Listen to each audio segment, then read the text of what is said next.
یقیناً یہ جیسے زاہد صاحب بھی بتائے تھے کہ صرف خالصتاً آئینی ترامیم نہیں ہے، یا صرف یہ نیت نہیں ہے کہ آپ نے آئین اور قانون کو بہتر بنانا ہے، بلکہ اس کے پیچھے مکمل طور پر سیاست ہے، اور سیاسی جو اہداف ہیں اس سے وہ حاصل کرنا چاہتے ہیں۔ آپ کو پتہ ہے کہ پچھلے کتنے مہینوں سے اسٹیبلشمنٹ اور عدلیہ کے درمیان جو ہے وہ سخت قسم کا ایک ٹاکرا جاری ہے، اور وہ ٹاکرا جو ہے وہ اب اتنا شدید ہو چکا ہے کیونکہ سپریم کورٹ کے اندر کی جو تقسیم ہے وہ یوں تو کوئی نئی بات نہیں ہے، لیکن اب کے تو اس حد تک پہنچ گئی کہ کل چیف جسٹس صاحب نے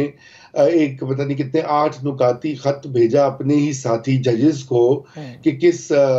کن بنیادوں کے اوپر انہوں نے ایک فیصلے کے اوپر اپنے ہی فیصلے کے اوپر وضاحت جاری کی۔ یہ بڑی غیر معمولی اور انپریسیڈنٹڈ ڈیولپمنٹس ہیں، تو اس سے یہی ثابت ہوتا ہے کہ یہ معاملہ جو ہے آگے جائے گا، ترامیم بھی ان کو لایا جائے گا دوبارہ سے، اور پاس بھی غالباً کروا دیا جائے گا۔ صرف یہ ہے کہ اس وقت کچھ نیگوسیشن مولانا فضل الرحمان کے ساتھ جاری ہے،